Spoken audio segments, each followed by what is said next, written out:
Matrix का जो order है वो जो है हम लोग को 3/2 है। इस मैट्रिक्स का जो ऑर्डर है वो कितना है जी 2/3 है। तो यहाँ पे हम लोग देखते हैं कि जब दो मैट्रिक्स को मल्टीपल करेंगे तो मल्टीपल करने के लिए कंडीशन क्या होता है, तो पहले मैट्रिक्स के कॉलम की संख्या दूसरे मैट्रिक्स के रो की संख्या जब इक्वल हो जाएगा तो मल्टीप्लाई होगा, ये कंडीशन रहता है। तो इसमें जो हम लोग देख रहे हैं कॉलम की संख्या कितना है जी 2 है, इसमें जो है रो की संख्या कितना है 2 है, तो यानी ये मल्टीपल होगा। यानी पहले मैट्रिक्स के कॉलम की संख्या दूसरे मैट्रिक्स के रो की संख्या अगर बराबर है तो हम लोग मल्टीपल कर सकते हैं दोनों मैट्रिक्स का। मल्टीपल करने के बाद से वो मैट्रिक्स का हम लोग को ऑर्डर क्या मिलेगा, तो पहले मैट्रिक्स जो है हम लोग को रो की संख्या कितना है 3 है, यानी जो हम लोग का जो ऑर्डर मिलेगा तो पहले मैट्रिक्स के रोज की संख्या दूसरे मैट्रिक्स के कॉलम की संख्या का ऑर्डर का मैट्रिक्स मिलता है। तो पहले मैट्रिक्स का रो कितना है 3 है, दूसरे मैट्रिक्स का जो कॉलम की संख्या कितना है 3 है, तो जो मल्टीप्लाई करेंगे तो हमारा जो है 3/3 जो है ऑर्डर का जो है यहाँ पे मैट्रिक्स मिलेगा। ठीक है, और मैट्रिक्स को मल्टीपल करने का कंडीशन क्या है, तो कंडीशन में ये देखते हैं कि पहले मैट्रिक्स के जो है कॉलम की संख्या दूसरे मैट्रिक्स के रो की संख्या इक्वल है तो मल्टीप्लाई कर सकते हैं। तो आइए हम लोग देखते हैं कि दोनों मैट्रिक्स को हम लोग कैसे मल्टीपल करें।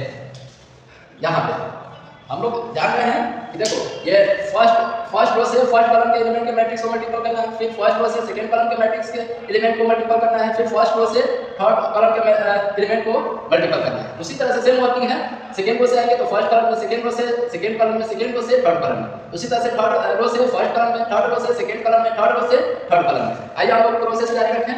2 * 2 * -1 प्लस -1 * -5 ये हो गया। फिर हम लोग आएंगे तो यहाँ पे होगा 2 * 0 प्लस -1 * 2 हो जाएगा। ठीक, फिर हम लोग आएंगे तो 2 * 2 प्लस -1 * 4।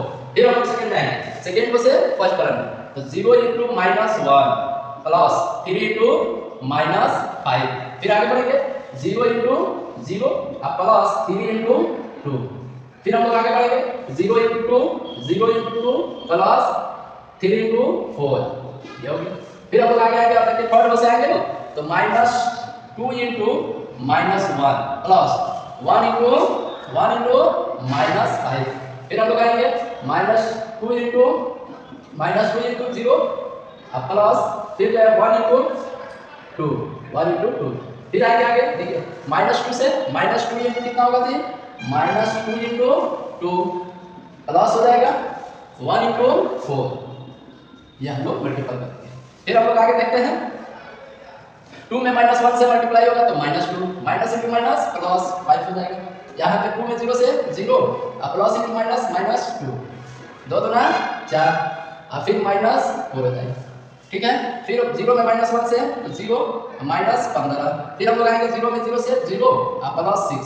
यहाँ पे 0 में 2 से मल्टीप्लाई होगा 0 प्लस 4 के 12। फिर यहाँ पे देखिए -2 में -1 से तो 2 हो जाएगा अब -5 हो जाएगा। फिर -2 में 0 से कितना होगा फिर 0 प्लस 2। यहाँ पे -4 प्लस 4। फिर हम लोग इक्वल करेंगे तो -2 प्लस 5 बोलिए -2 प्लस 5 कितना हो जाएगा 3 होगा।